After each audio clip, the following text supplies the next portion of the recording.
안녕하세요. 오늘도 누가복음을 통해 예수님이 우리에게 알려주시는 삶의 기준을 알아가면 좋겠습니다.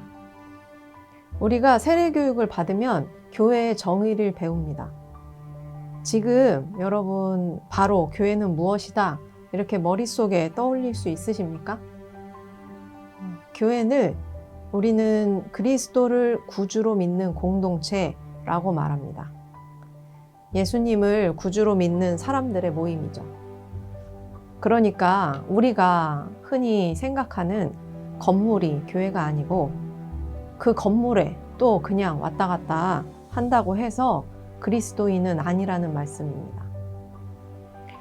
예수님을 나를 구원해 주신 분으로 믿고 구원받은 자로서 산다는 것은 무슨 의미일까요?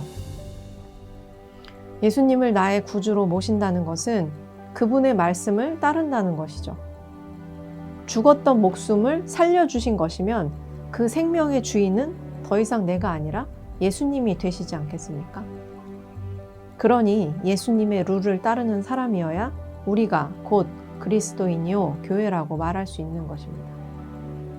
오늘 본문은 굉장히 익숙하지만 실제로 실천하기에는 쉽지 않은 말씀입니다. 예수님의 룰을 따르는 사람이어야 우리가 믿는 자요 교회라고 말할 수 있다지만 원수를 사랑하며 미워하는 자를 선대하며 아무것도 바라지 말고 꾸어주라니 이걸 어떻게 따를 수 있겠습니까? 우리 자신에게는 오늘의 말씀대로 살 수 있는 능력이 없습니다. 그래서 오늘의 목표는 이 이야기가 되지 않는 일이야 이렇게 생각하면서 마음이 불편해지는 것이 아니라 이게 정말로 아름다운 일이기 때문에 소망을 갖게 하는 것이 목표입니다. 오늘 말씀 중에 31절을 우리는 황금률이라고 부릅니다. 남에게 대접을 받고자 하는 대로 너희도 남을 대접하라. 황금률이라는 단어의 원래 뜻 자체가 그거거든요. 수많은 종교와 그런 도덕, 철학에서 볼 수 있는 원칙의 하나로 다른 사람이 해주었으면 하는 행위를 하라는 그런 윤리 원칙입니다. 이렇게 설명을 하고 있어요. 인터넷 찾아보시면. 성경에만 나오는 말이 아니라는 것이죠. 그러면 성경이 이야기하는 황금률은 다른 점이 무엇일까요? 바로 그 앞에 나오는 구절들입니다. 뺨을 맞으면 다른 뺨도 돌려대라. 그런 말을 하고 나서 대접받고 싶은 대로 하라니. 나는 당하기 싫은 일은 안 당하고 내가 좋은 일은 남들한테도 얼마든지 해줄 수는 있죠. 그게 대접받고자 하는 대로 대접해 주는 것 아닙니까? 그런데 성경의 황금률은 나만 손해보다가 인생이 끝날 것만 같습니다. 세상의 황금률은 타인과 나의 1:1 관계에 대해서 이야기를 하기 때문에 완전할 수가 없습니다. 내가 하기 싫은 일은 남한테도 시키지 말라는데 나는 하고 싶은데 남이 싫은 거면 어떡하죠? 나는 더러워도 상관없는데 룸메이트가 깨끗한 방을 원한다면? 내가 받고 싶은 대로 대접한다는 게 성립할 수가 없죠. 내가 기준인, 사람이 기준인 세상의 황금률에는 한계가 있습니다. 그렇다면 성경의 황금률은 무엇이 다를까요? 하나님과 우리의 관계가 기반이 된다는 것이 다릅니다. 성경의 황금률은 우리가 하나님의 자녀라는 관계가 정립되고 나면 그 길을 따라갈 수 있는 가능성이 생깁니다. 이 어려운 명령들에 대해 소망을 가지기 위해서는 먼저 우리가 하나님과의 관계를 정립해야 합니다. 우리가 이 말씀에 대해서 절망이 아니라 희망을 가질 수 있는 이유는 우리가 하나님과 아버지와 자녀의 관계라는 겁니다. 아버지와 자녀의 관계. 한번 생각해 봅시다. 아버지가 돈이 엄청 많아요. 분명 아버지 돈이죠.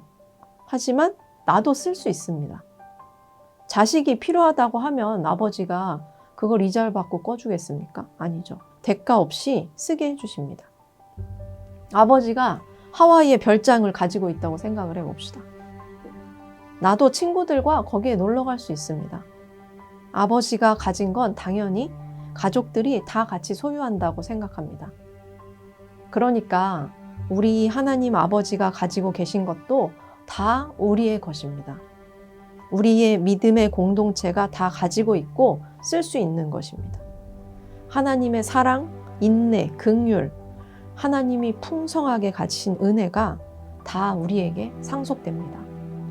그러니 36절에 아버지의 자비로우신 같이 너희도 자비로운 자가 되라는 것은 하나님 아버지가 가지고 계신 자비로움을 너희가 다 가져다 쓰라는 말씀입니다.